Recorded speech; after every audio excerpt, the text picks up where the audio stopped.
अच्छा, आपने देखा होगा कि इंटरमीडिएट करने के बाद हमारे पास 2 चॉइसेस होती हैं, या तो हम प्री मेडिकल की तरफ जाएँ या फिर हम प्री इंजीनियरिंग की तरफ जाएँ।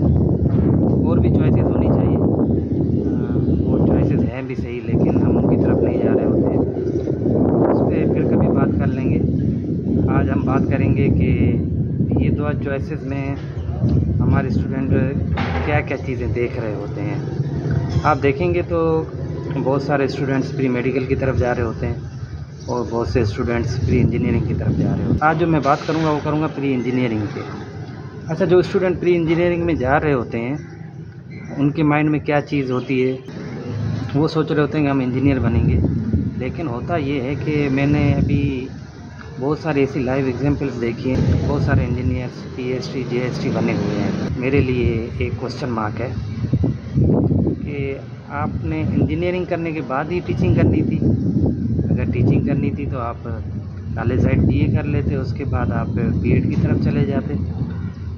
आप एक पर्टिकुलर अपना डोमेन देख लेते हैं कि यहाँ पर एजुकेशन में आप किस तरह से जा सकते हैं। इंजीनियरिंग के बाद ही आप फिर से बैक टू द टीचिंग की तरफ आ रहे हैं। ये ज़रूर एक क्वेश्चन मार्क है।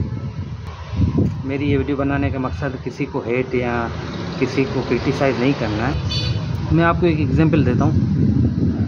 मैं अभी रिसेंटली एक दोस्त की शादी में गया, तो वहाँ पर बहुत सारे ऐसे स्टूडेंट्स थे जो इंजीनियरिंग, मेरा नस्ट एनएडी वहाँ से इंजीनियरिंग कर रहे थे। मैं उनको हाईली रैंक करता था। वो इसलिए क्योंकि इंजीनियरिंग में पास होना हर किसी के बस की बात नहीं होती है।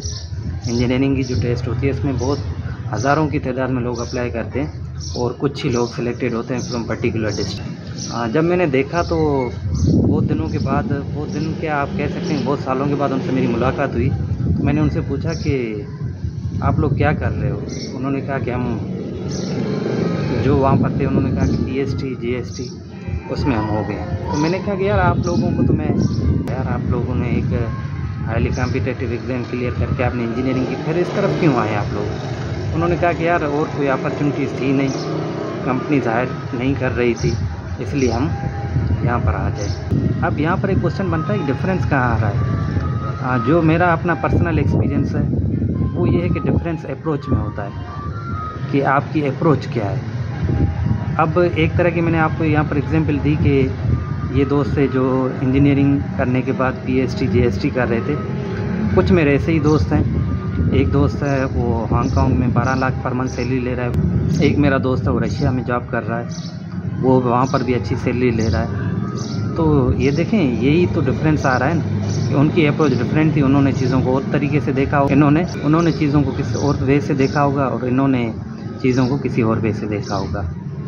तो ये आपकी अप्रोच, आपकी डिटर्मिनेशन, आपके विज़न, आपका फ्यूचर गोल, ये सारी चीज़ें डिसाइड करती हैं कि आप किस तरफ जाएंगे। तो जो भी स्टूडेंट्स अभी इंजीनियरिंग की तैयारी कर रहे हैं, मैं उनको ये तो नहीं कहूँगा कि आप ये फील्ड सेलेक्ट करें या वो करें। ये आपके ऊपर डिपेंड है। आप जिसमें आपको लग रहा है कि आप बेस्ट दे सकते हैं, आप उसकी तरफ जाएँ, लेकिन अपनी अप्रोच को बढ़िए। आप ये डिसाइड कर लें अभी से ही कि अगर इंजीनियरिंग में जाना है तो मैं इन डेप्थ स्टडी करूँगा, मास्टर की तरफ जाऊँगा, बाहर निकलूँगा, इंजीनियरिंग में ही प्रोग्रेस करूँगा और उसके साथ साथ फिर मैं आगे जाकर कुछ इस तरह से करूँगा कि जो प्रोडक्टिव हो मेरे लिए भी, मेरी फैमिली के लिए भी, और अगर हो सके तो मेरी कंट्री लिए। तो ये सारी चीज़ें अफेक्ट करती हैं आपको। इसलिए जब भी आप कोई डिसीजन ले रहे हैं, कोई भी फील्ड, किसी भी फील्ड की तरफ जा रहे हैं, तो ये चीज़ें पहले से ही क्लियर होनी चाहिए।